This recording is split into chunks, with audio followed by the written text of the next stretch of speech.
Praise God for this wonderful time. I believe that the presence of God is so tangible even now in the beginning of this meeting. I want to praise God and thank God for this wonderful time that God has given us individually, especially in these times, so uncertain times, but still God, out of His gracious mercy and compassion, has even through the Zoom platform has joined us, even though we are in different places. But without the knowledge of God, nothing is happening in this world. So I believe that this is not by accident, that you have not joined this meeting by accident. It is fully by the purpose of God. So you'll be thinking, what I have put in the slide. Are you ready? Like, yeah. Are you in the ready?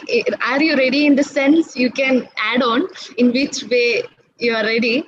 So I want to ask, how prepared are you? Like, if you are going for a tour tomorrow, actually it's not going to happen because it's lockdown. So if you are like given a chance to go for a tour, how prepared you will be to go for that tour? I believe that at least the night before you will start packing, no? So you, because you know that the bus will not wait for you so long, so you will be that prepared. So am I ready for that? So again, you will be wondering what I am saying. Oh, Sneha, you're telling me to prepare for my marriage. No, I am telling you, like, it's a marriage which is going to happen above. So are we prepared for that? So can anyone tell that what this picture depicts? Just unmute or put in the chat box. Wise virgin. Yes, thanks, Vijay. Yes, is a wise virgin. So, just one look, we can see that everybody looks the same. Like they have been dressed up, they are taking the lamps, the lamp is lit, and everything. It's there. But when we take a look at the next picture, when we zoom in, what difference can we see in them? Can anybody just mute and say or type in the chat box? What difference are you seeing?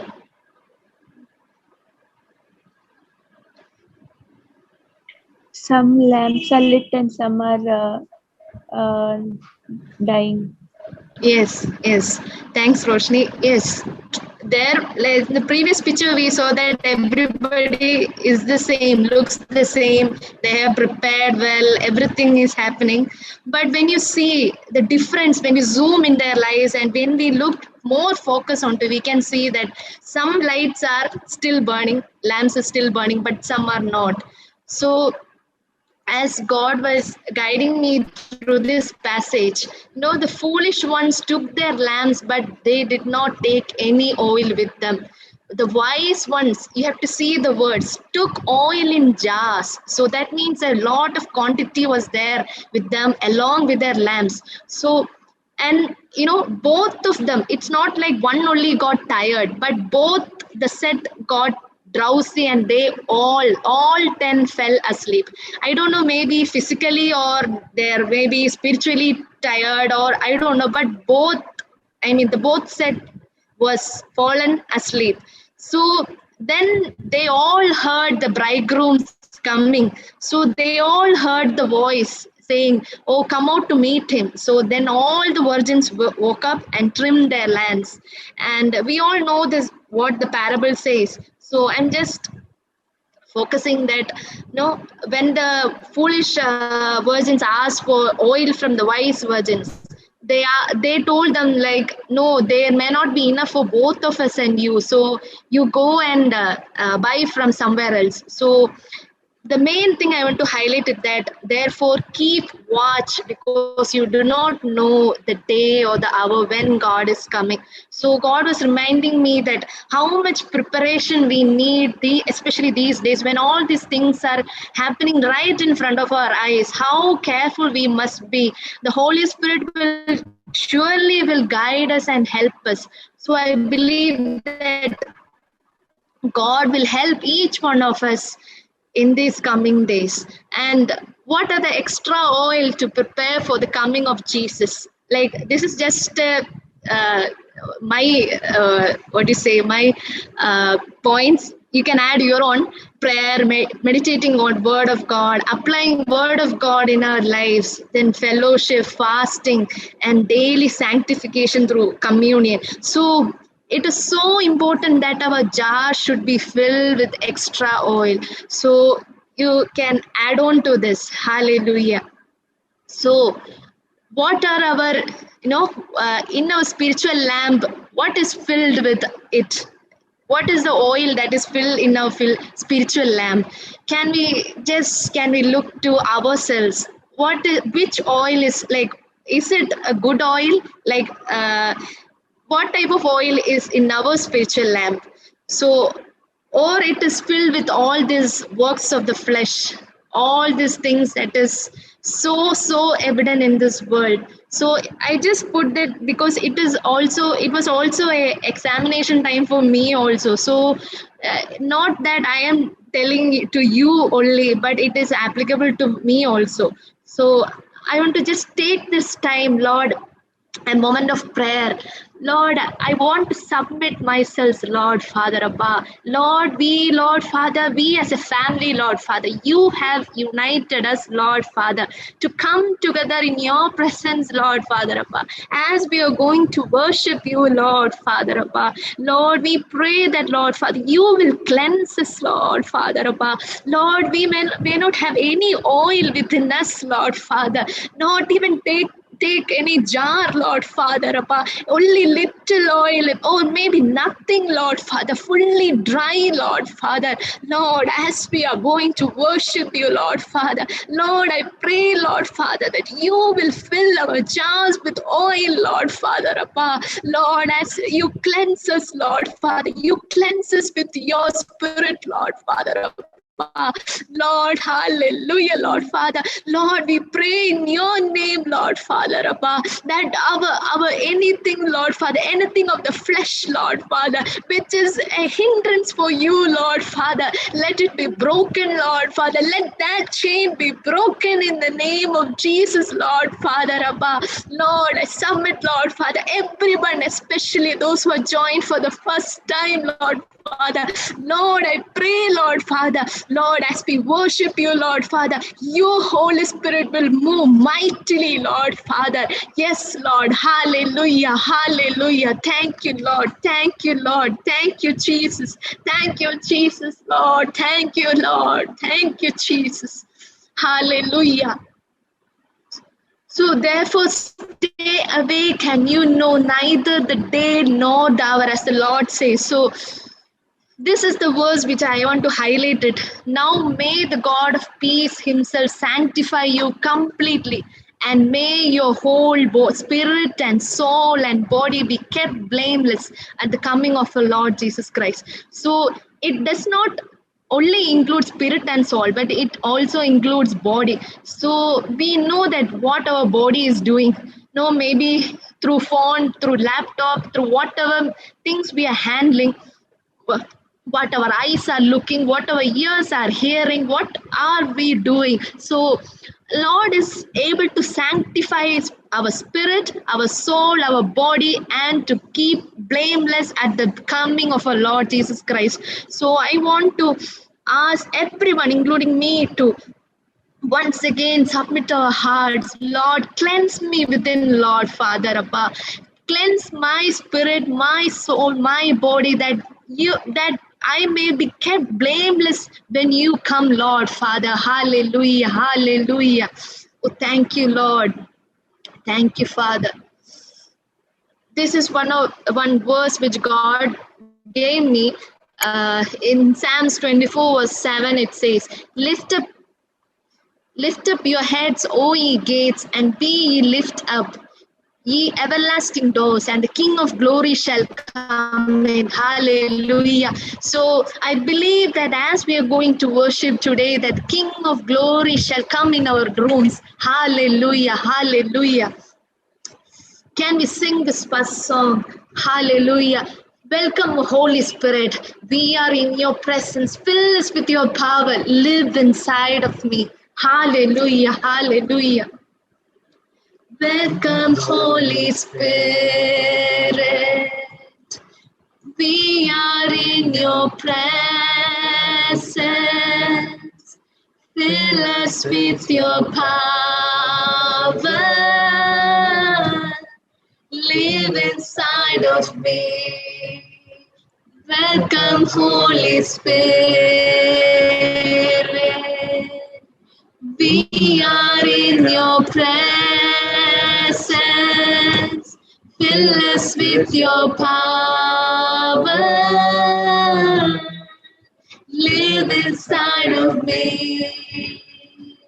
You're the living water, never drying fountain.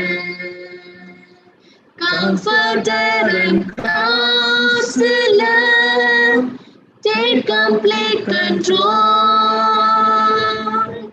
You're the living water, never drying fountain. Comforter and counselor, take complete control. Varum Tuyari, பிரசன்னத்தை வாஞ்சிக்கிறோம். வல்லமையால் என்னை நிறைத்து நீராளுகை செய்யும். வாரும் தூய ஆவியே, பிரசன்னத்தை வாஞ்சிக்கிறோம். வல்லமையால் என்னை நிறைத்து நீராளுகை செய்யும். ஜீவ தண்ணீர் நீரே, தாகம் தீர்க்கும் ஊற்று, ஆலோசனை கர்த்தரே, ஆளுகை செய்யும். ஜீவ தண்ணீர் நீரே, தாகம் தீர்க்கும் ஊற்று, ஆலோசனை கர்த்தரே, ஆளுகை செய்யும். வாரும் தூய ஆவியே, பிரசன்னத்தை வாஞ்சிக்கிறோம். வல்லமையால் என்னை நிறைத்து நீராளுகை செய்யும். வாரும் தூய ஆவியே, பிரசன்னத்தை வாஞ்சிக்கிறோம். வல்லமையால் என்னை நிறைத்து நீராளுகை செய்யும். அக்கினியும் நீரே, பெருங்காற்றும் நீரே, பெருமழை போலவே உமாவியை ஊற்றும். அக்கினியும் நீரே, பெருங்காற்றும் நீரே, பெருமழை போலவே உமாளுகை செய்யும். வாரும் தூய ஆவியே, பிரசன்னத்தை வாஞ்சிக்கிறோம். வல்லமையால் என்னை நிறைத்து நீராளுகை செய்யும். வாரும் தூய ஆவியே, பிரசன்னத்தை வாஞ்சிக்கிறோம். வல்லமையால் என்னை நிறைத்து ஆளுகை செய்யும். இந்த Isaiah 64 verse 8 says that, "Yet you, Lord, are our Father. We are the clay. You are the potter. We are all the work of your hand." Hallelujah. We are the work of your hand. So as we sing this song, if any brokenness is there in the life of us, if on in anybody's life, he is our potter, and we are just a clay. Turn it to a beautiful pot. Hallelujah. खुद को मैं देता हूँ, पूरे दिल से अर्पण करता हूँ, कुम्हार के हाथों में बर्तन समान, मुझको बना दे तू मेरे प्रभु। खुद को मैं देता हूँ, पूरे दिल से अर्पण करता हूँ, कुम्हार के हाथों में बर्तन समान, मुझको सना दे तू मेरे प्रभु। मैं तक ना जाऊं प्रभु इस जिंदगी में कभी, जब तक के जाए प्रभु संग तेरे रहना है। मैं तक ना जाऊं प्रभु इस जिंदगी में कभी, जब तक के जाए प्रभु संग तेरे रहना है। अनुग्रह दे तेरी आत्मा से, ताकि बना रहूं मैं सर्वदा।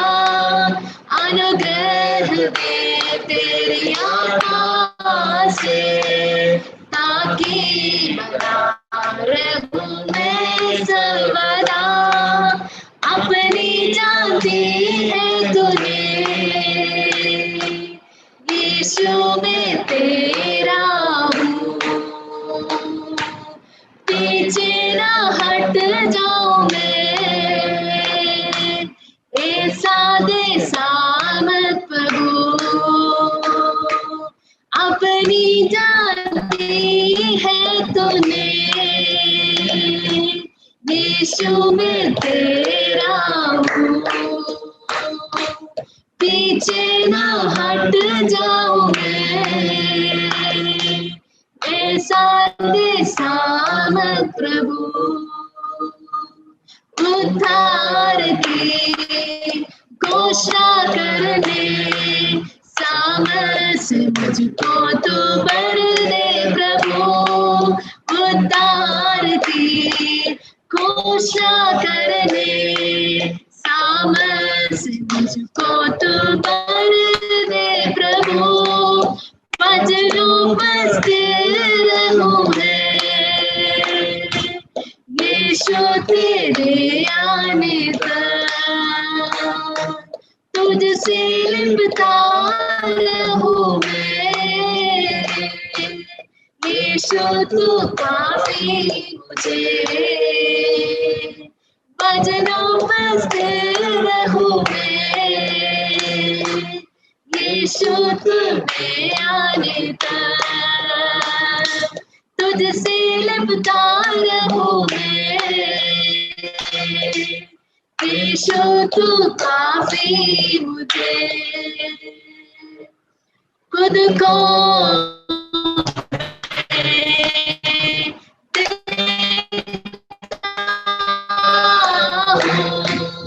पूरे हो कुम्हार के हाथों में बर्तन समान, मुझको बना दे तो मेरे प्रभु। मैं थक ना जाऊं प्रभु इस जिंदगी में कभी, जब तक ये चाहे प्रभु संग तेरे रहना है। मैं तक ना जाऊं प्रभु जिंदगी में कभी, जब तक ये चाहे प्रभु संग तेरे रहना है। Hallelujah.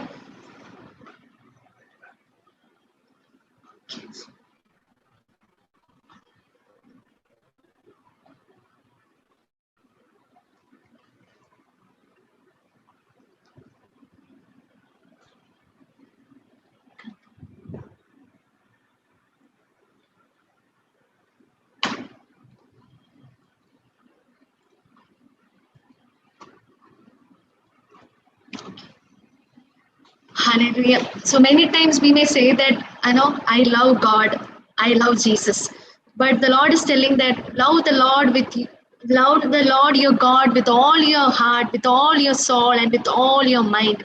So can we ask God, God, help me to love you with all my heart, with all my soul, and with all my mind? If your mind or if your heart is filled with something else, you cannot love God that truly. So God is asking for our heart, our soul, our mind, our whole body. Hallelujah. So as we sing this song, so Jesus also says that anyone who loves me will obey my teaching. My Father will love them and we will come to them and make our home with them. So when we love God, we will obey his commandment. And not only that, he will come, he will love us and he will come with us and he will make his home with us. Hallelujah. Hallelujah. So this song actually was sung by Shelly Reddy. Her experience with this song was, she forgot where she was when she was worshiping God. So she was in her testimony. She was saying that she doesn't know how to love God. Though sometimes by loving, like worshiping God, we forget where we are also. Hallelujah. So she was so filled with the love of God that she wrote this song. So I was so much touched by the words of the song. So as we sing, let us pray to God at the same time that, Lord, fill us with your love. Enable each one of us, Lord, to love you, Lord, Father, with all our heart, with all our mind, and with all our soul. Hallelujah. प्यार करो, इतना प्यार करो, भूल जाओ कि मैं कौन हूँ, भूल जाओ कि मैं कहाँ हूँ। प्यार करो, इतना प्यार करो, भूल जाओ कि मैं कौन हूँ, भूल जाओ कि मैं कहाँ हूँ। पवित्र आत्मा मुझको सिखा, पिता से मैं प्यार करूं। पवित्र आत्मा मुझको सिखा, पिता से मैं प्यार करूं। ऐसा प्यार करो, ऐसा प्यार करो, इतना प्यार करो, बहुत प्यार करो। ऐसा प्यार करो, ऐसा प्यार करो, इतना प्यार करो, बहुत प्यार करो। भूल जाओ कि मैं कौन हूँ, भूल जाओ कि मैं कहाँ हूँ, भूल जाओ कि मैं कौन हूँ, भूल जाओ कि मैं कहाँ हूँ। जिस पिता ने मुझसे प्यार किया, बदले में प्यार करो। जिस पिता ने मुझसे प्यार किया, बदले में प्यार करो। ऐसा प्यार करो, ऐसा प्यार करो, इतना प्यार करो, बहुत प्यार करो। ऐसा प्यार करो, ऐसा प्यार करो, इतना प्यार करो, बहुत प्यार करो। भूल जाओ कि मैं कौन हूँ, भूल जाओ कि मैं कहाँ हूँ, भूल जाओ कि मैं कौन हूँ, भूल जाओ कि मैं कहाँ हूँ। So we all know this verse. Galatians chapter 2 verse 20 says, I am crucified with Christ. Nevertheless I live, yet not I, but Christ liveth. So just I was thinking, not I, but Christ. Oh, are we reflecting Christ's obedience, Christ's sacrifice, Christ's sanctification when we say that verse, not I, but Christ liveth in me? So this is also no. We can self-examine ourselves in His obedience, in His sacrifice, in His sanctification, and so on. We can add. The last song says that it not I but Christ in me. Hallelujah. As we sing this song, we can remember about His sacrifice, His obedience. He is a good shepherd who always guiding us even though we are one lost sheep, He will come after us and He will guide us and He will take us to the right path. Hallelujah. What gift of praise is Jesus, my Redeemer? There is no more for heaven now to give. He is my joy, my righteousness and freedom, my steadfast love, my deep and boundless peace. To this I hold, my hope is only Jesus. For my life is wholly bound to His. Oh, how strange and divine, I can sing, all is mine, yet not I, but through Christ in me. The night is dark, but I am not forsaken. For by my side, the Savior, He will stay. I labor on in weakness and rejoicing. For in my need, His power is displayed. To this I hope, my shepherd will defend me. Through the deepest valley He will lead.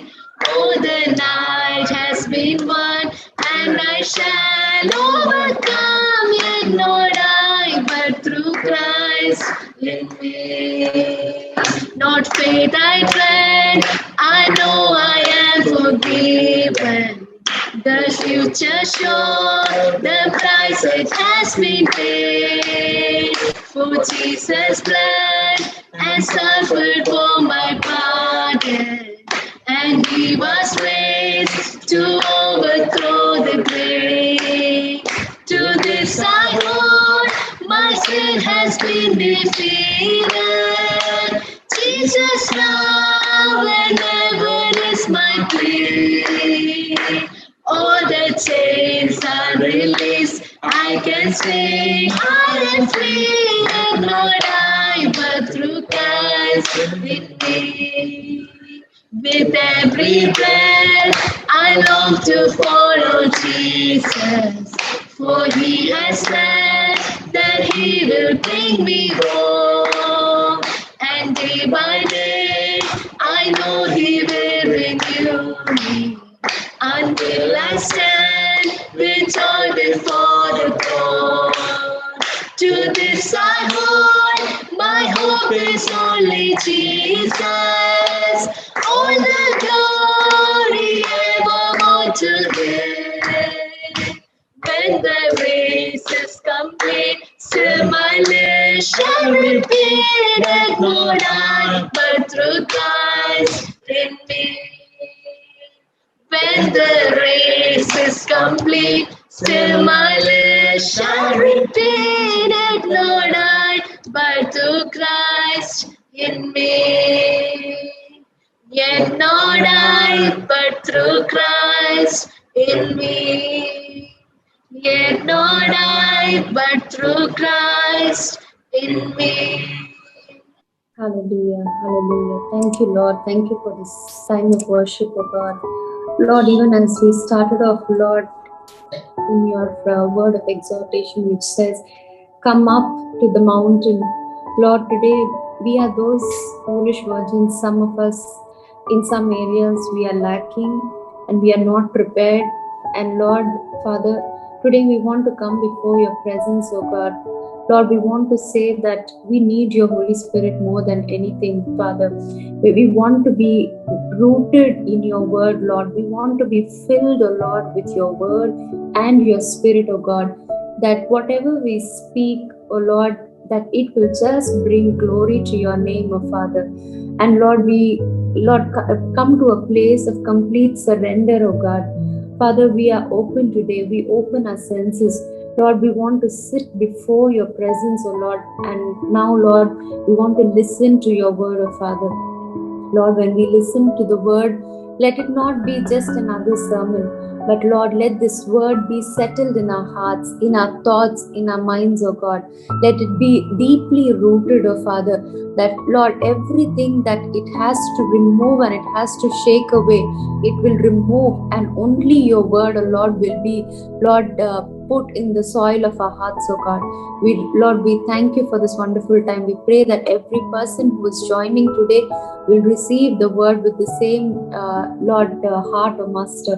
And we pray that you would bless them, Lord. In Jesus' name I pray. Amen. Thank you. Thank you, Sister Sneha, for that wonderful time of worship. Let us prepare for today's word. Before that, I want to once again welcome everyone, those who have joined today. After this message, we'll be all joining together for the communion also. You can be ready for that. So let us all get ready, as I read from Exodus 24 verse 7. All that the Lord has said we will do and be obedient. So let us have that heart when we hear God's word, that all that what God is telling, I want to take it in and I want to be obedient to that. Over to Dr. Sharon. Thank you.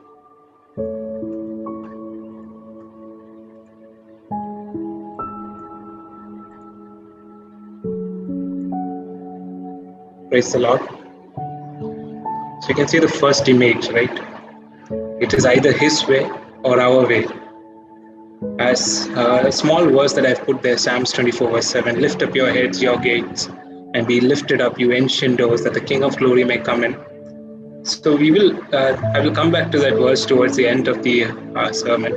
Before that, let me go, and can somebody read this portion for me? Can someone help me with that? Matthew chapter 7, verses 13 to 23.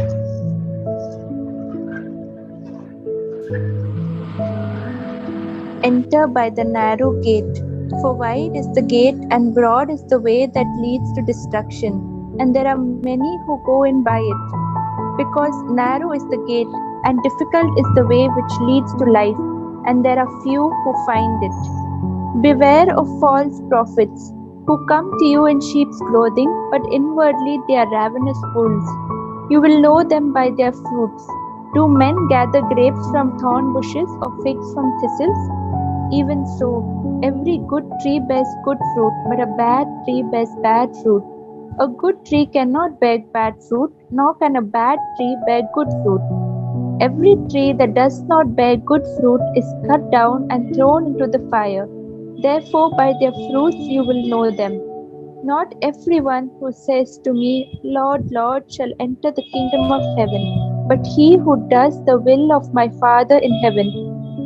Many will say to me in that day, Lord, Lord, have we not prophesied in your name, cast out demons in your name, and done many wonders in your name? And then I will declare to them, I never knew you. Depart from me, you who practice lawlessness. Thank you, Sister Roshni.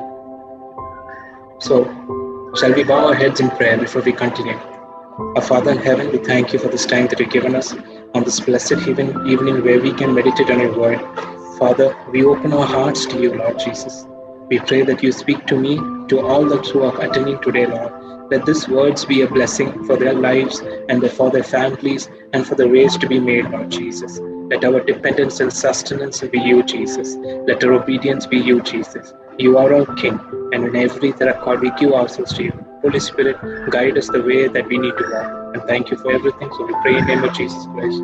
Amen. So in this short passage that we have read right now, we see two things, two gates, two ways. The two gates are from verses 13 to 14, and there are two trees and two fruits. All right, verse 15 to 23. Shall we see what this is? So we have two gates. The question that I am asking each one of you, as you have read this passage, how do we enter this gate? Who is the gate? Or perhaps in a better sense of saying, if it was much more in a literature point of view, what is the gate? In this perspective, we will say, who is the gate? Who enters the gate? Will you and me enter this gate? Or have we already entered the gate? Are we on the way? Or on some other way? Who is the way? Or at least, where is the way? Some of us might be asking, where is the way? I am asking, who is the way? Why is the way narrow? Or why didn't book go? It just seems very, very unusual, right, for it to say the way is narrow, right? And towards the end, who is the gatekeeper? Shall we address these questions, right? Now, for another passage from there, let us turn our attention to the book of John, chapter 10, verses 1 to 5. If someone can read that.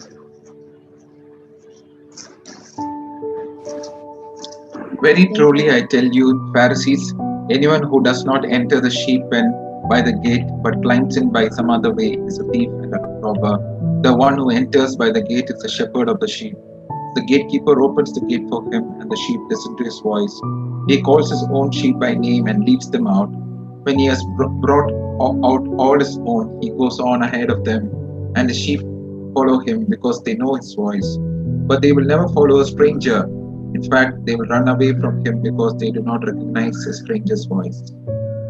In this short parable that Jesus tells here, there's a shepherd of the sheep, there's a gatekeeper who opens the gate recognizing the voice of the shepherd, and then the shepherd calls his sheep by name and leads them out, and the shepherd goes ahead of them, the sheep, and they will follow because why? They know the shepherd's voice.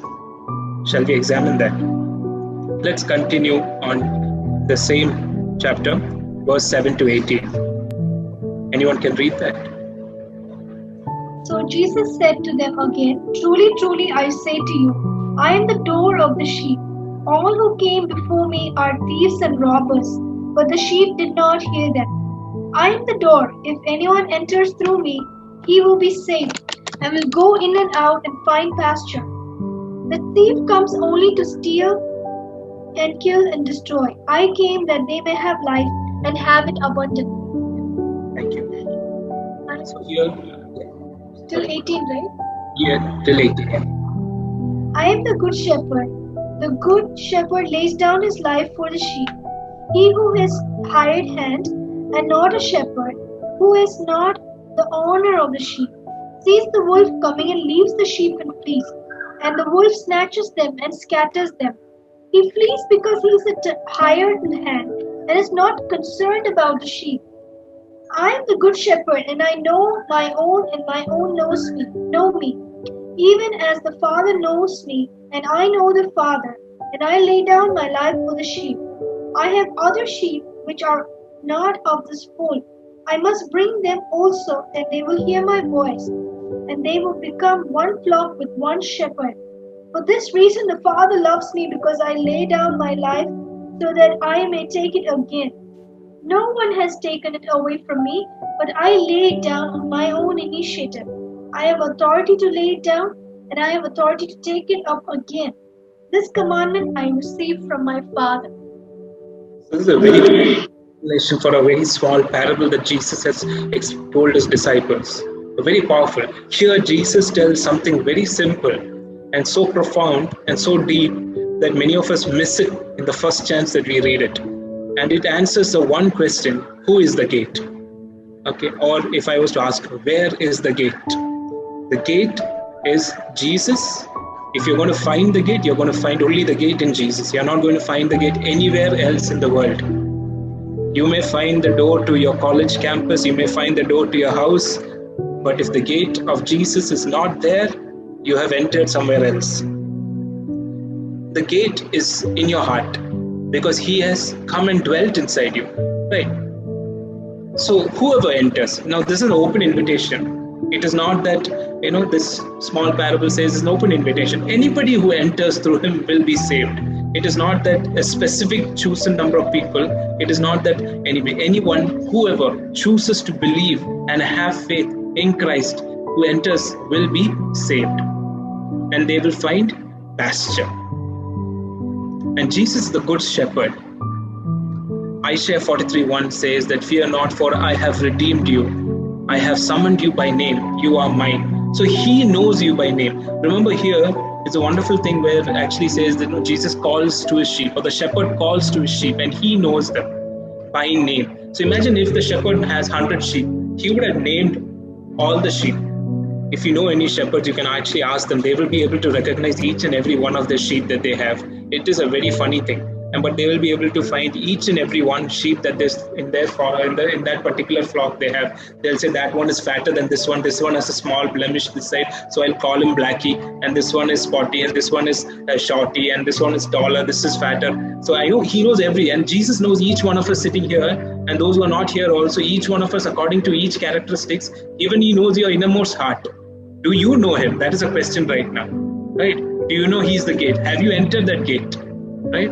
Because if you haven't entered the gate, you are stuck in the first question. The first question that I asked, where is the gate? Find the gate. Because it's an open invitation. Whoever finds him will be saved. Whoever receives him, you enter through the gate.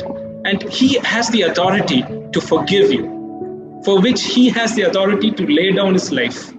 Right? And this says that he has given by the authority by the Father to lay down his life and to take it up again. Nobody has that authority. Right?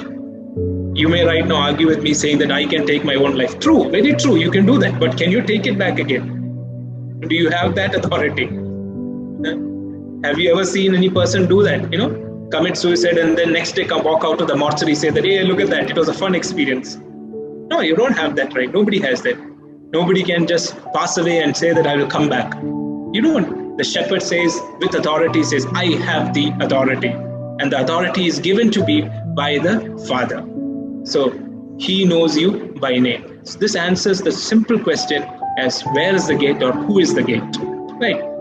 Jesus is the gate. And it's an open invitation to enter through the gate.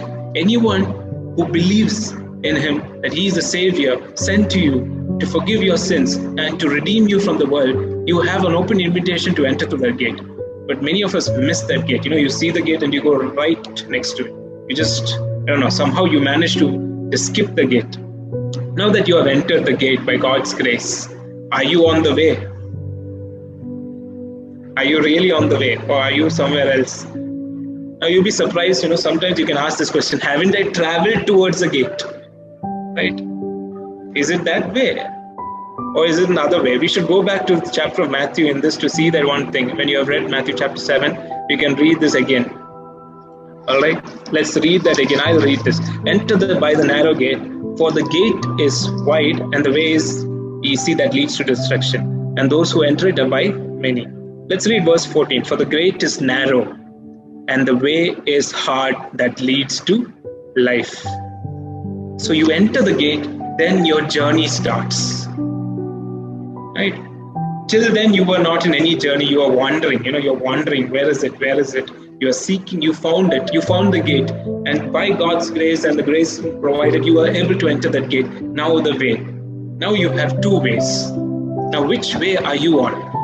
Tonight when we sit here, I want you to examine. I want myself, not just asking that only you should examine and I should just sit back and be very happy that, oh, I am right on the way. No, I should also examine if I have actually, gone onto the parallel line.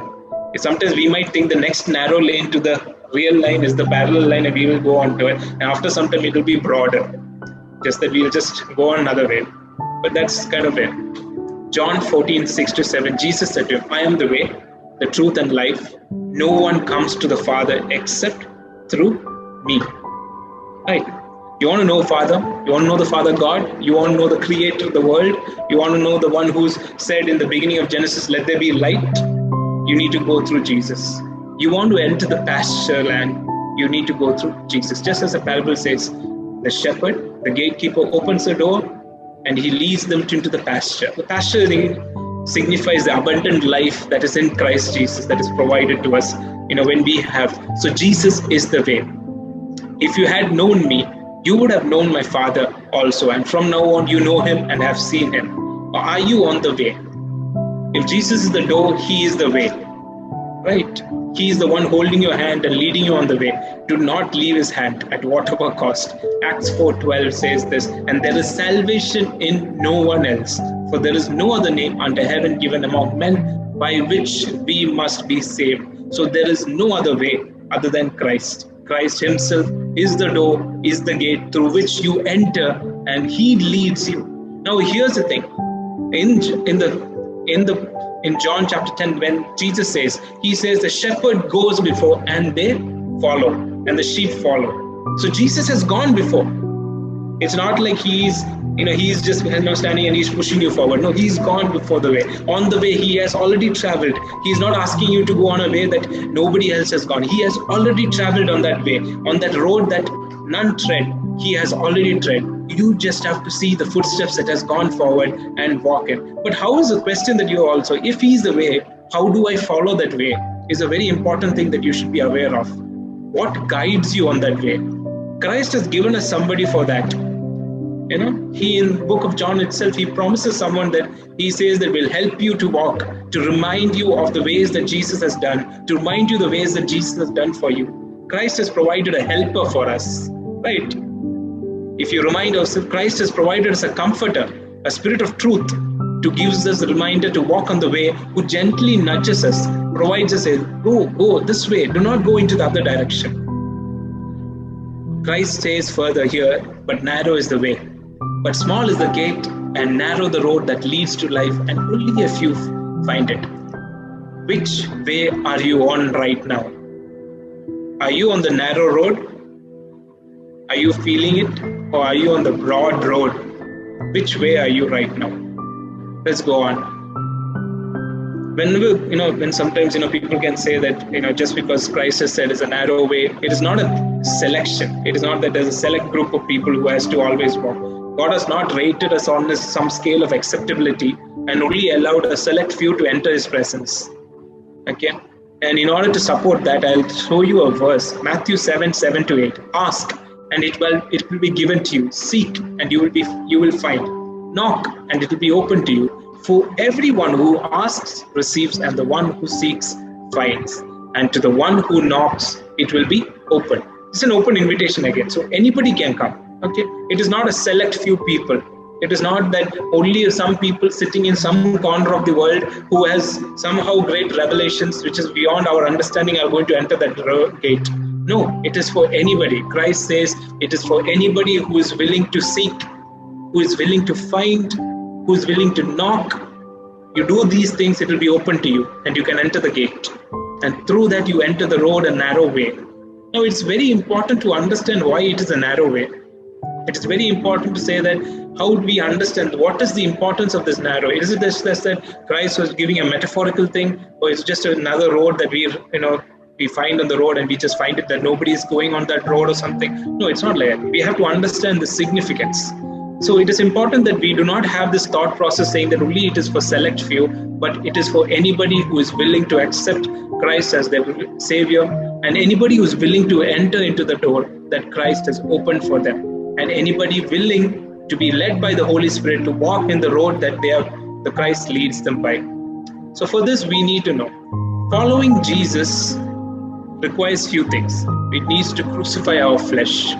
Okay, the road is narrow, not because it's not because that we think it is narrow. It's because it is narrow because there are criteria that requires us to fulfill it. So Galatians 5:20, 5:24, Romans 6:2, any one of these verses. We can say we'll read Romans chapter 6 verse 2.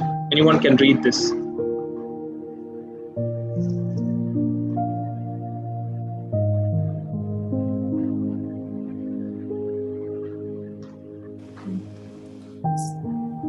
By no means we are those who have died to sin. How can we live in it any longer? Or don't you know that all of us who were baptized into Jesus Christ were baptized into his death? Yeah. Thank you. So we know that our flesh is crucified, right? What does that mean actually? That means our sins are gone. So following Jesus requires us to crucifying our flesh. We cannot be under the willful woes of our fleshly desires. Just, you get saved, you enter the gate through Jesus and you live the fleshly desires, you live the desires of your flesh and you do sinfully, you cannot be on the broad road, you cannot be on the narrow road. It is not the road that Christ wants you to travel on. He says to crucify your flesh. Anyone who is in Christ will not sin again. Anyone who is in Christ will have worn a new coat. You will be a new creation. Right? That itself is one criteria to be fulfilled, where you have to crucify the flesh that you go on. Right? Then you live by faith. It requires you to live by faith. Why is that? Let's read Romans 1:17, and someone can take Hebrews 10:38 at the same time. Romans 1:17. For in it the righteousness of God is revealed from faith to faith, as it is written, the just shall live by faith.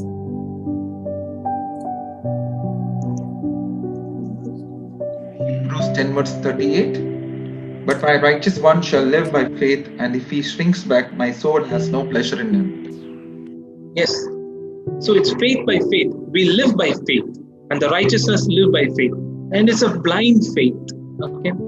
We take the leap in faith. We walk in faith. We live in faith. Every action of ours should be in faith. Okay.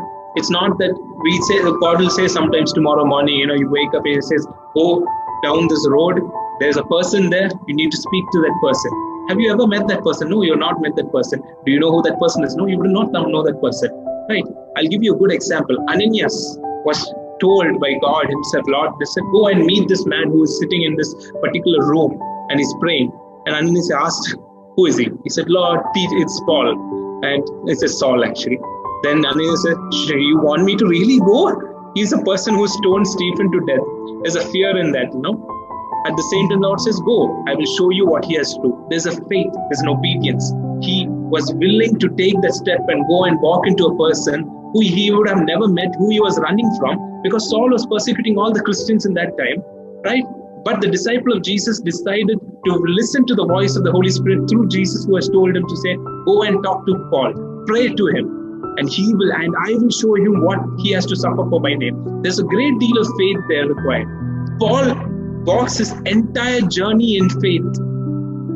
He does not, anytime, he walks his entire journey in faith. He goes to various cities not knowing what will happen. He does not know when his life will end. He takes every step in faith, right?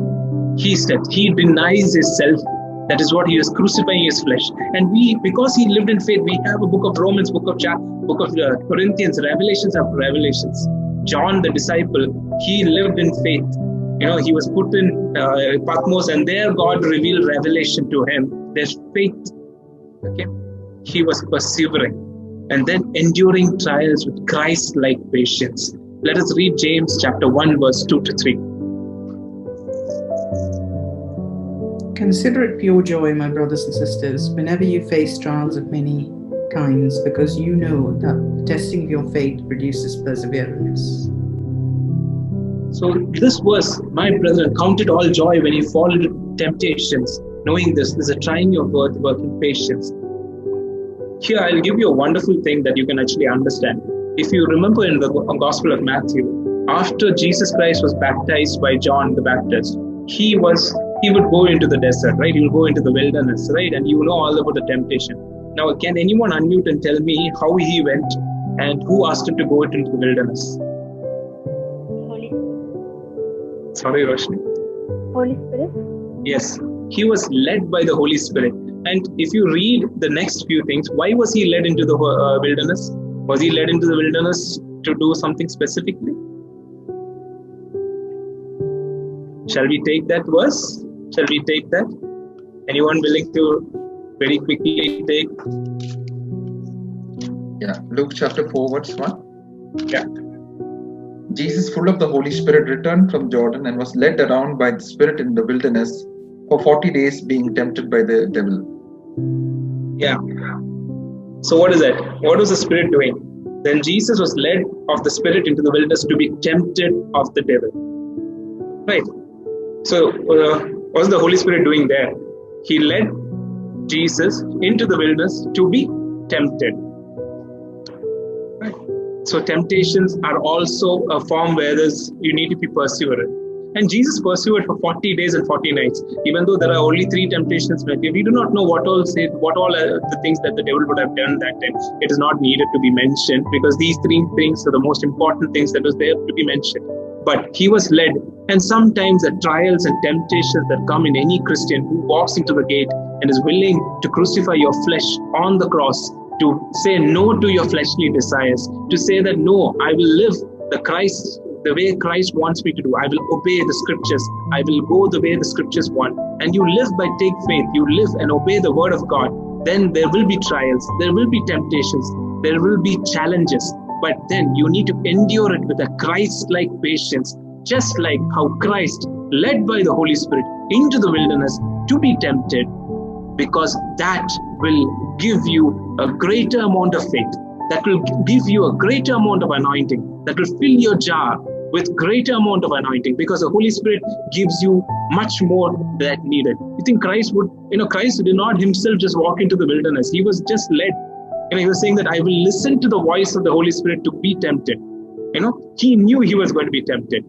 Just like Christ knew he was going to be crucified, he knew, and he had the authority. Christ says, I have the authority to do it. I have the authority to lay down my life and take up my life again. He was willing. Are you willing at this time to follow the Spirit's voice? Are you willing at this time to be led by Spirit, even if it is into trials and temptations? Even if it is, are you willing to take that step of faith? Are you willing to walk on the narrow road? Even if there is thorns and bristles and stones and pebbles and sharp stones and God knows what all things there might be, are you willing to endure it with like a Christ-like patience? Are you willing to let your jar be filled? Because that, my friend, my brothers and sisters, is what fills you up, is what prepares you, is what gives you the it gives you the pleasure of walking, knowing that you are following what Christ wants you to do. You are doing what the obedience that is being asked of you to do. It's a very humbling thing. It is an amazing thing. And you have to live it and desire it. Now, I agree that there is, temptations and trials are not simple things, and they are not unique, or they are not what you say that something that you would want to come into your life. Nobody asks for that, Nobody will just say that I want temptation. That's not how it works. No, I wouldn't get off my house and say that I want a trial and challenge. God, give me something like that. I'm not praying for something like that. I would not pray like that. And God, I'll pray like, God, give me a good day, Father. That's how most of us our prayers. But then challenges do come. Why is it allowed to happen? Because it allows you to grow in Christ. It allows you to travel down that road. And that narrow road is a road of faith. Okay? And that narrow road, as you travel, as you are challenged in your Christian growth, you crucify each and every aspect of your flesh. It's not like this, okay, that when you are baptized and you receive Christ and then you receive the Holy Spirit, next day you are becoming some form of saint. Okay? Do not believe that. Not the next day you will be like, you will walk out of your room and you will have this glory around you, and then people are like, like that. What? Okay, that happened to Moses, but there was a lot of challenge in Moses' life. Please understand that he was prepared for 40 years in the desert. When he went into the burning bush, he was broken. Even though we say, as Naveen read the chapter of Exodus, there is a lot of things. Even when Moses has come down with the glory of God over him, he was prepared like that to receive that. He was not just like, randomly after he was driven out of Egypt, he walked into the burning bushes. No, he was a shepherd for 40 years in the wilderness. Okay, he learned lessons, he learned humility, he learned humbleness, and he was prepared. So much that when God asked him to remove his shoes at the wilderness, at the burning bush, do you think the prince of Egypt would remove their shoes? No, he was a royalty, right? He was a royalty in Egypt. And do you think the prince of Egypt will remove his shoes because they themselves considered to be gods? They will? No. But Jesus or God said, remove your shoes for you are in holy ground. He removed the shoes, which represents he was willing to cast away the filth that was on his feet, on his body, for Christ or for the God to work in him. And that is the thing. For you to walk, you might have challenges. I do not know what challenges you might have. That is not for me to know. That's only for what Christ to know. The Spirit may lead you to walk into a certain room or certain aspect where you will be challenged beyond your understanding, but it will not be beyond your capacity. Jesus, when led right into the wilderness to be tempted, did he go without anything? Did he go without anything? No. Holy Spirit went with him, right? And what did he have? He had scriptures. He had knowledge and wisdom. Each temptation, he battled with the scriptures, right? For each temptation, Christ says back to him a certain verse from the scripture which he knew and which the Holy Spirit reminded him at the right time to say the right word. And what is the scripture? If you actually read, as we were attending the Bible study in Revelations, you know what is coming out of the Christ's mouth, right? A double-edged sword. And what is a double-edged sword? What does the scripture say about the double-edged sword? Can anybody say it? What is a double-edged sword? Word of God. Yes, the double-edged sword. Yes, thank you. The double-edged sword is the word of God. And why is a double-edged sword? Because it cuts you also. It gives you conviction. It makes you humble. It cuts the other person also at the same time. It's sharp both the sides. It's burning. Right? It's powerful. The scripture has power when used in the right circumstances. In your challenges, be willing to speak the scriptures. In your temptations, be willing to say the scriptures. But my friend, if you do not know the scripture, how will you speak it? If you have no time to meditate, if you have no time to read the scripture, even if you're reading just one verse a day, if you do not do that one verse also, how will you speak something that you have no knowledge about?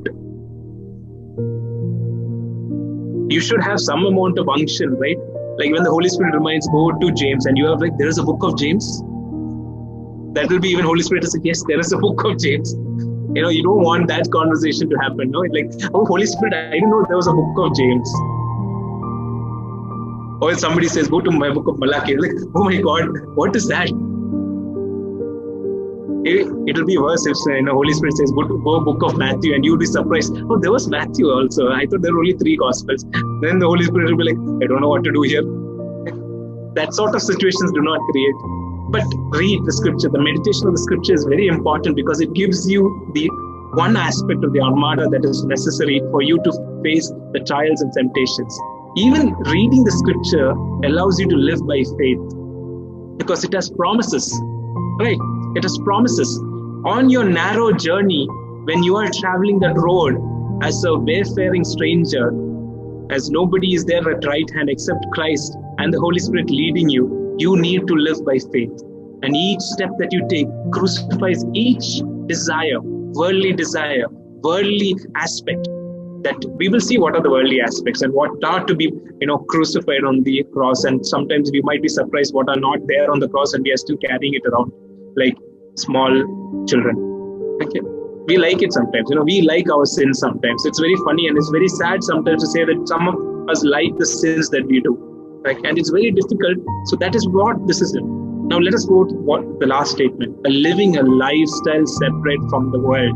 Now, if I say this, living a lifestyle separate from the world, all of you are going to shut yourself in a room and never going to come out of the room saying that I don't want to see the world.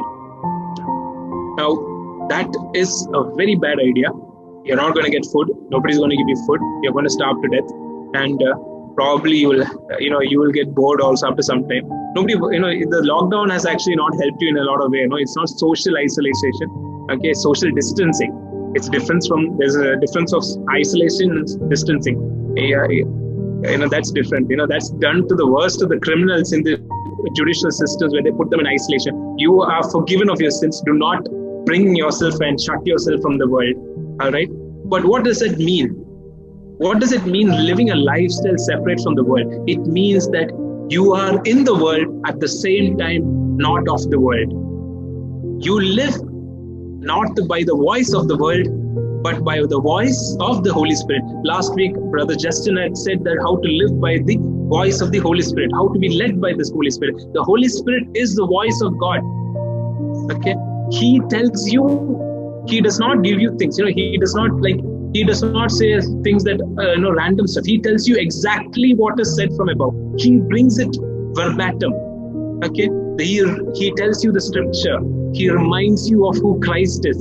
And that is the voice you need to be led by. And that is where you live a lifestyle separate from the world. Where you are willing, when somebody says to you, let us go and watch this particular movie which has all this, explicit scenes in it. And you say, no, my brother, I will not do that. That is not scriptural. That does not help me to grow in Christ. I am not going to do that. Why? Because that is a lifestyle that you choose. And somebody says, brother, let us go out and have dinner. And you say, no, brother, this is the time that I separated for me to spend my time with Christ. At this hour, I will meet Him because He is waiting for me. That, my friend, is a lifestyle separate from the world. You get up morning in the 4 o'clock, you pray, you meditate, you worship. That is a lifestyle separate from the world. You wake up, you look after your patients with uttermost sincerity, and you speak the word of God, and there is healing happening. That, my friend, is a lifestyle separate from the world. You speak words of encouragement instead of despair, even though the patient's conditioned by all the logic that you have learned from the book of Davidson, or I think Roshni Opika is much better for you, right? Yeah, I don't think Davidson was that. Okay, so yeah, that's not a good example, but I'm sorry. But yeah, all the criteria that you have led and you have ticked it out and say, oh my God, this patient is not doing well. Yet you will say, by God's grace, he will be healed in faith. That, my friend, is a lifestyle separate from the world.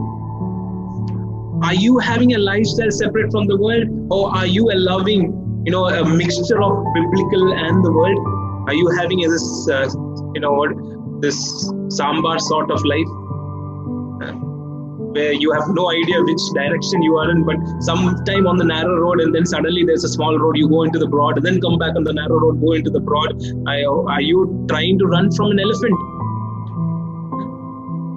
For those who didn't get the joke, you need to do a Z line when your elephant is chasing you. Since I'm from Kerala, I know about that. Okay, but yeah, I had to explain that joke. That was bad. All right. So, are you living a lifestyle separate from the world? Or are you having a lifestyle separate from Christ? Which is worse? You have nothing to lose from the world. There is nothing in the world that you're going to take with you. Tomorrow you may go, and what are you going to take with you? In the parable of the rich man who saves up everything, he says that I am rich, I'm investing well, I have made more money, I will make a bigger barn, I will put more grains in it, and God says to them, fool, I will ask you your soul tonight, and where will you go? There are very, very few instances in the Bible where, they say that they say that idiot or fool, where will you be? Are you convicted not condemned. You should be convicted. If you are condemned, that is not the Holy Spirit speaking to you. So you have to crucify. It's not an easy step, right? Nothing is easy. When I ask you to live a separate lifestyle from the world, it's not the easiest thing that I can say. Okay, it's not at all easy. When you go to your workplace, people are going to have a lot of conversations with you. There's going to be gossiping. There's going to be, there's going to be a lot of conversations that might, you will have criticizing certain people. You might see certain, and they will have certain things. And you will have trials where you will have not be able to endure it. You will find yourself challenged beyond your expectations. And when I ask you to live by faith, it is such a blind thing when God asks you, take your bags, pack it, you're going from here to another place of the country. Or yes, when God says, tomorrow you're going to start a program where you have to do certain things and that, and you have suddenly find yourself with assignments backing you up, and you need to crucify your flesh. None of these things are easy, my friend. None of these things are easy. Okay. It might seem very simple on the PowerPoint, but in a practicality point of view, none of these things are easy. But then Christ has done it. He's not asking you to do something that he has never done it, right? And he's generous. And he's generous that he said that I will send you someone to guide you, help you, to comfort you at trials and temptations, to remind you of the word of God, to give you the strength to face the trials and temptations, to help you and to give you fruits and to make you Christ-like. The journey is long, but you need to be on that road. If you're out of that road, quickly like a rabbit, hop back onto the road. Okay? Otherwise, like a rabbit, you'll be slaughtered. We cannot create our own paths or come to the Holy God based upon our own efforts. This is what happens in many of the Christian pilgrims in our world right now, where there's a lot of religiosity, a lot of holy days, lot of, you need to bow this many times before this, on the Easter Sunday you go, when I was in my previous church, on Easter Sundays, I had to kneel down. I used to have a game out of it, who can kneel the fastest, So you'll have my friends, we'll like, let's see who can kneel the fastest. Okay? Immature times, but yeah, we did that. He did that. But it doesn't help me. It didn't make me closer to the God. It caused me pain, and that other than that, yeah. So without the blood of Jesus covering our every sin, we stand guilty before the God we rejected. Romans 1:28.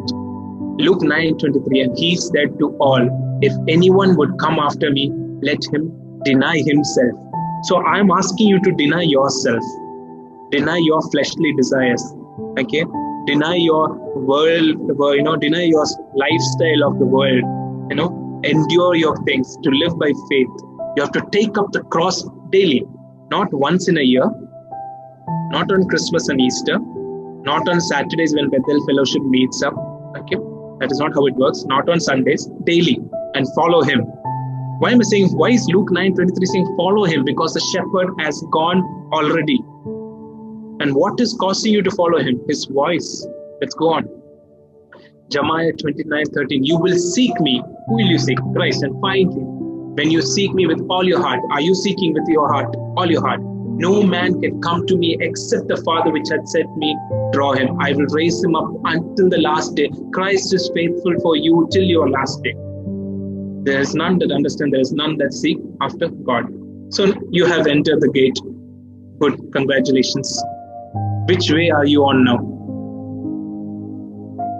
Examine yourself in the light of the revelation of the Word of God and get back. If you're not on the narrow road, get back. No, I'm not saying that right at this spot you should get back on the narrow road. It is a point of examination. You have to sit down on your knees, pray, repent. If there is something that is not there, any lifestyle changes you have to make the change. Allow the Holy Spirit to work in you so that you can crucify, take the cross daily and walk that road. It is not a one-day event. It is not a 1 second thing. It is a lifetime of traveling.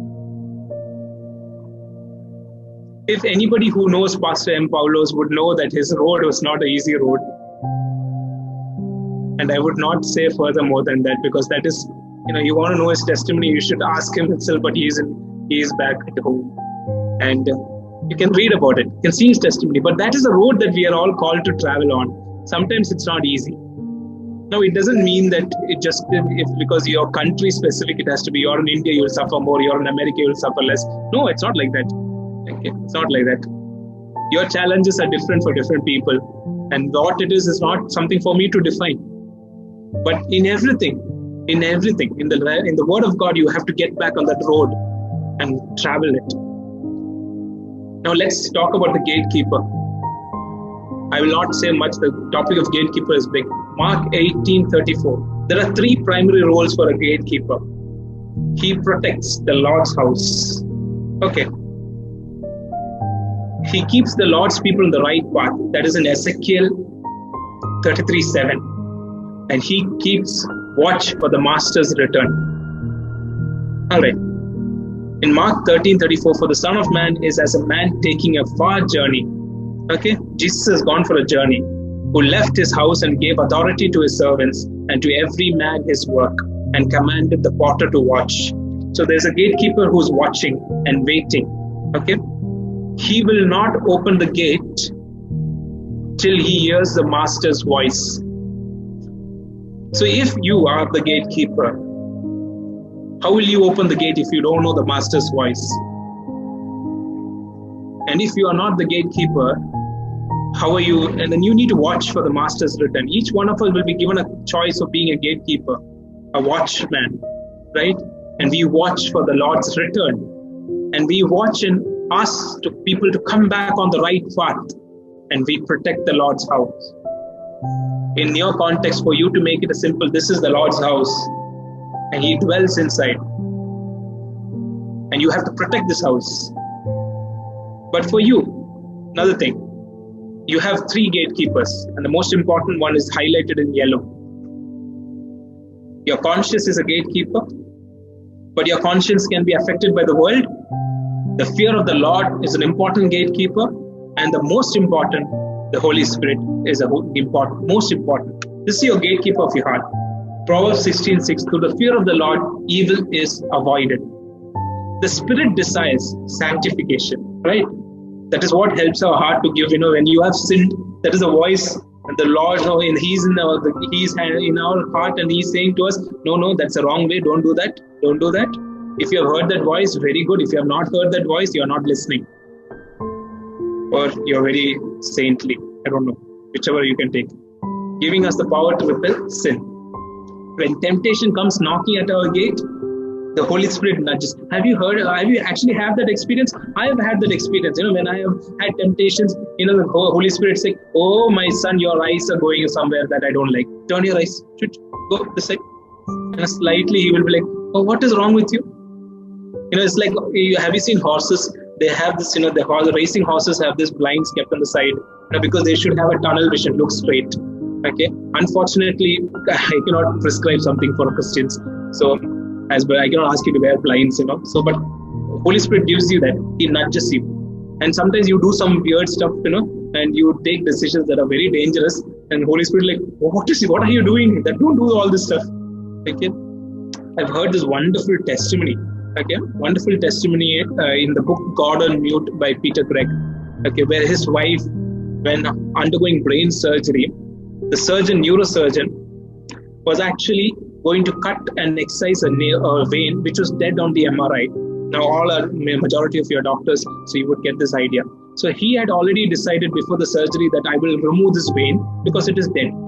Okay, but at the time that he was going to cut, he felt that no, I'll not cut it. It's not needed to cut. It's okay. Doesn't matter. We will take a chance. Now he is an unbeliever. The woman lying on the table, unconscious under the anesthesia, was the pastor's wife, a believer, strong in faith. But that knife did not cut that vein. So they closed up, they removed the tumor, went out, and amazingly, the vein came back to life. Blood flew through the vein, which was dead in MRI. And the doctor says this to them. He was a neurosurgeon. He says that, I don't know why, but by some intuition, I felt I should not cut that vein. And the pastor asked him, what happened if you had cut? Oh, nothing, she would have died. So sometimes Holy Spirit can nudge even unbelievers to do for what His children. I personally believe that all medical science moves forward because God wants it to move forward. So, and some of the men and women find great things because the Holy Spirit reveals it to them. And like that. That's one my belief. You can take it or not. Yeah. The divine gatekeeper acts on our behalf to keep invaders from destroying us, right? So when we ignore our gatekeeper, we put ourselves and those we love in jeopardy. But when we, in godly fear, heed the warnings of the word, it's very important that you have to meditate on the word and the Holy Spirit, we are safe. Now, it does not mean that we will be safe from temptations, but we are safe in the eye of the storm. Okay. Our hearts and lives are protected from Satan's invasive schemes when we listen to the voice of God. Now let's go to the 2 trees and the 2 fruits. Here in this particular small message, Christ says this, you will know them. So he's talking about false prophets and true prophets. Let's not go into that, but we will know the child of God by the fruit. Now God is not saying fruits. Some of us actually misinterprets it, but it is fruit. There's a single fruit. Okay? There's a one fruit. So the acts of the flesh. Now the word acts is plural. Okay, the acts of the flesh are given on the left-hand side, immorality, impurity. This is from Galatians 5:24-25. And you have jealousy, rage, selfish ambitions. These are all the things that you should crucify on the cross, in case if any of you don't know. If you haven't crucified any of this, I would encourage you to first crucify that or ask help from Christ. Okay, that's what he says. Those who belong to Christ Jesus have crucified the flesh with its passions and desires. And what does Holy Spirit replace these things with? He replaces them with the spiritual soul, the fruit, which is love, joy, peace, forbearance, kindness, goodness, faithfulness, gentleness, self-control. Beautiful in its own entirety. That entirely describes the entire characteristics of Jesus Christ. That means the fruit describes you. I can know a son of God, or brother or child, daughter of child in Christ by his lifestyle. That is one way that you can recognize a person who is in Christ, when they show love, when they show joy, and they show peace, when they show patience and kindness beyond understanding, beyond what the world has defined as joy, what the world has defined as peace, what the world has defined as love, a sacrificial love, a joy that is beyond understanding, a peace even when everything is in troublesome around you. And have you had testimonies? I've had testimonies when a person sitting next to me says that I feel peaceful next to you, even though everything around me is just burning. I would look at the person like, what peace, man? What peace are you talking about? I cannot even understand what I am seeing right now. I would be seeing a very difficult space and I don't know what is the diagnosis. The person next to me, peaceful atmosphere. I'm like, something is wrong. Not entirely peaceful, but there is a peaceful atmosphere in my heart, even though the trouble is there. And the peace goes and flows out and the next person next to you, because that's a lifestyle. That is what you're called to live, a Christ-like life. John 15:1-8. I am the true wine, not me, Jesus the true wine. Okay, and my father is a wine dresser. Very important to know that Christ is a wine and his father is the wine dresser. Right? In other words, if you think of Jesus as the garden, okay, God is the gardener. Okay, if wine dresser is a tough word, yeah. Every branch in me that does not bear fruit, this is a warning, he takes away.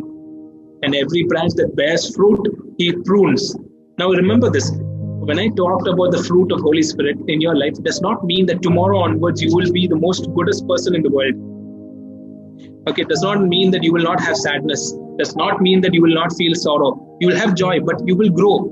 You might actually have, tomorrow morning you will have a lot of patience. Somebody, that's the thing. You will find tomorrow a patient coming to you will irritate you to the point where you have no idea what is happening, but you will be like, okay, all right, no problem. Everything is possible. You will have so much patience, and then you come back and say that, oh, how did I bear that?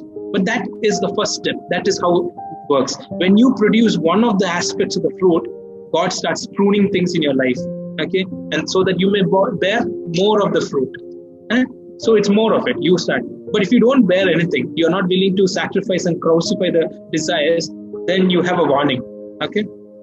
You are already clean because of the word which I have spoken to you. And how do you do this? How do you bear fruit? You have to abide in him. Abide. Abide is like you have to be in him.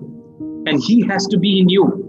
As the branch cannot bear fruit of yourself. Do not think that you can have all that spiritual fruit, you can hear the voice and you can do everything by yourself. You need guidance. You need to be with Christ.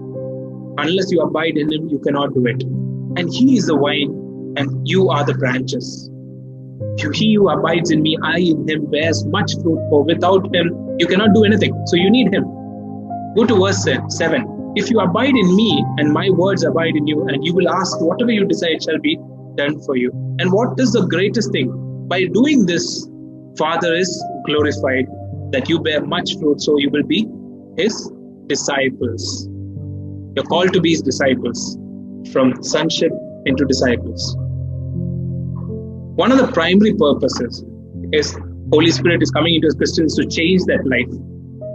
One of the greatest purposes basically changes. It is one of the Holy Spirit's job to conform us to the image of Christ and making us more like him. As Christians, we have Holy Spirit producing his fruit in us and his power available to conquer the acts of the sinful nature. True fruitfulness begins in the heart with the fruit of Spirit. That inner fruit affects outward actions. Our words, our activities will glorify God, and Lord's will is accomplished. So in this way, the will of God is accomplished. God's desire in Romans 8:29 is to transform us into the image of Christ and to make us as fruitful as Christ was. And for that, he has sent us a helper, and that is why we need to follow and listen to the voice that is provided. In our allegiance to him, we want to be characterized by good works, humility, and forgiveness. We want to always be ready to give an account for the hope that is with you. So this is one of the things. We always be ready to give the account of why you have this life-changing features in you. We have to be desired to be the good soil. Let the word grow in you. Like this parable of the sower, when he sows, the word is sowed in you. Let it grow. Let it cultivate in you. The result of spiritual fruitfulness is that God is glorified. We grow and others come to know Christ, which is the ultimate fruitfulness for a child of God. You may not need to actually just, you don't have to go every day and, take the gospel and start stay in one corner of the office and speak it out loud. No, but let God work in you. Your lifestyle will become a walking, living gospel. People will come to you if your lifestyle is like that, asking you, what is it that is in you? We want it too. It's not like, it will be like that. I can challenge you, walk this road. You will have opportunities where men and women of just unbelieving faith will come and walk into your office asking you, we are troubled. We want to know what the reason of your joy is. We want to know why you are peaceful when there is so much turmoil around us. We want to know how you can stay calm in this situation. We want to know what is the secret. And you will have opportunity there to talk about the secret that is given to you, and you share it. And in that, God is glorified. And that is the ultimate fruitfulness as a child of God. Are you walking with the Spirit and producing good fruit? Ask yourself. If not, go back on the road and do that. Now, coming back to the last few verses of Matthew 21 to 23, this is one of the few verses in Bible that scares me a lot. Okay, it literally scares me a lot. I make and I don't meditate much on it because it scares me a lot. So, not everyone that say unto me, Lord, Lord, shall enter into the kingdom of heaven, but he that doth the will of my Father which is in heaven. So this is one of the verses which says that, those who are saying, God, Lord, Lord, Lord, when they go to heaven, the Lord will say that I don't know who you are. Okay. And they will say that, Lord, we have done so many things in your name that your prophets cast out demons and stuff like that. And then what Jesus replies is there is that I never knew you. Depart from me, you that work iniquity. So your challenge is that how does Lord know you? As you conform to the image of Christ, as the Holy Spirit works in you and you transform and crucify, you walk in the road and narrow the road, and as you do the will of Father, Christ knows you. We will return to that. John chapter 10 verse 3 to 5 and read this and just follow me. Follow me through the highlighted verses. The sheep, who is the sheep? The sheep, you and me. You and me, we are the sheep. We hear his voice. Whose voice? The shepherd's voice. You know what's funny about the sheep? The sheep are very foolish creatures. Okay, very simple animals. They're very simple things. You tell them don't walk into the jungle. There's a lion there. They will walk into the jungle. That is the amazing thing. They will it's a wonderful animal. Okay, they will do that. They will say, don't jump over the fence, it's electrified. They will go into that fence only. That fence only they want to jump.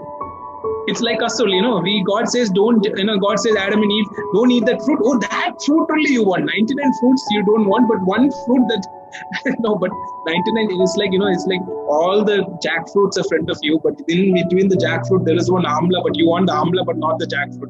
It doesn't make any sense. Yeah. Okay. How is this mind working? Yeah. I know you like, bitter fruits, but still the jackfruits.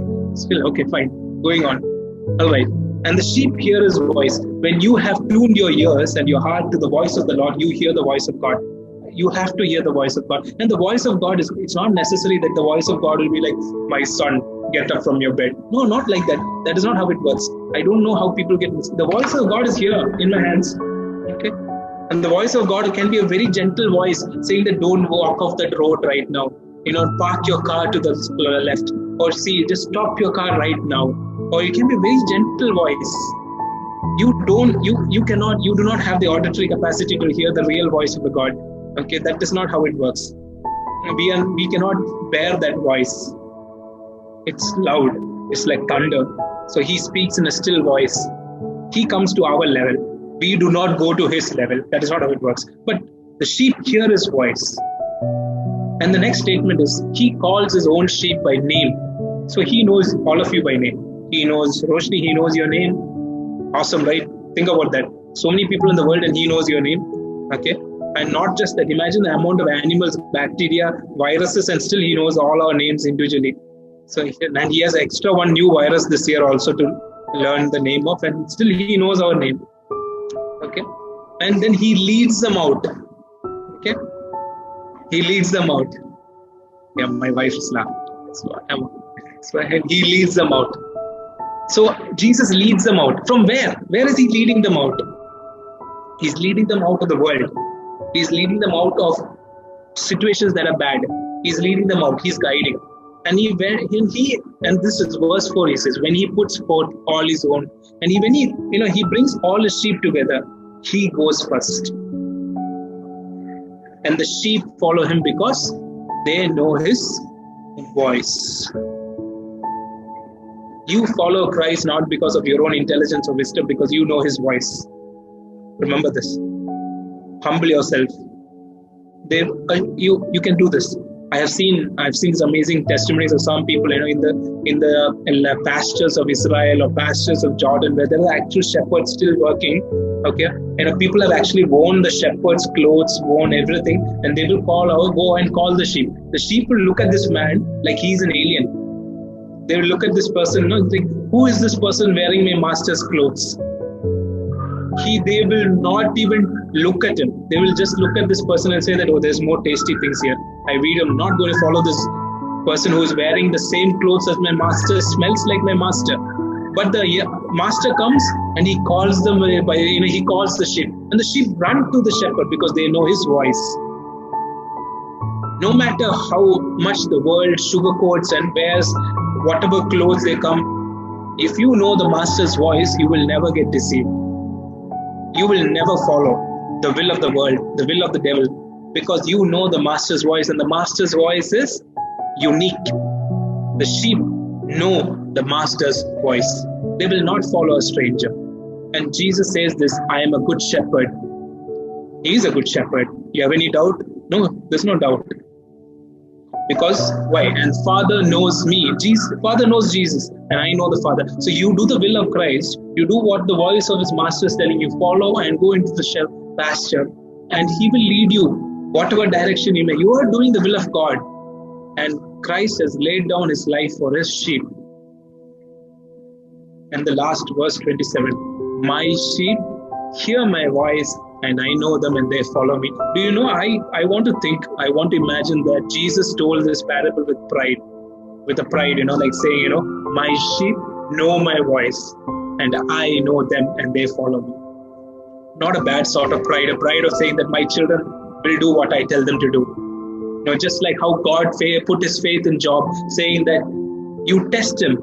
I know what he will be like. Can we be like that? Can we listen to our Master's voice and follow him, whatever may be? Are you on the road right now? And I would like to end by Psalm 24. Lift up your heads, O ye gates. What are the gates here? Your ears, eyes, nose, and mouth. And ye lift up your everlasting doors, and the King of glory shall come in. Open your heart. Open all your gates. Your eyes, nose, mouth, all your gates. Your doors, let your doors of your heart, that hardened heart, be opened. And let Jesus come in and let him dwell. Thank you, brothers and sisters.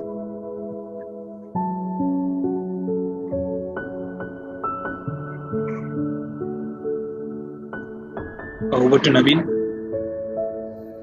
Thank you, Sharon. I request Shweta to pray a prayer. Gracious Heavenly Father, we thank you, Lord, for the word which you have spoken to us, Father God. Yes, Lord, the word, O Lord, which is a double-edged sword, O Father, which pierces, O Lord, into our hearts, O Father God. Hallelujah. Yes, Master God, Lord, we thank you, Father, Lord, for the revelations which speak to us through your word, Father God. Lord, even as you are calling us, O Lord, to be like a gatekeeper, Father God. Hallelujah, Lord. Lord, in such times, O Father God, hallelujah, Lord, help us to guard, O Lord, what is coming into our hearts, O Lord. Yes, Holy Spirit, Lord, even as you stand, O Lord, Lord, Father, help us, O Lord, to protect, O Lord, your sheep, Father God. Help us to respond to this word, O Father God. Hallelujah, Lord. Lord, help us to observe, O Lord, what kind of a fruit we are bearing, O Lord, in this season, O Father God. Hallelujah, Father, Lord. Lord, help us to put to death all the acts, the deeds of the flesh, O Lord, all the desires and the passions of the flesh, O Lord.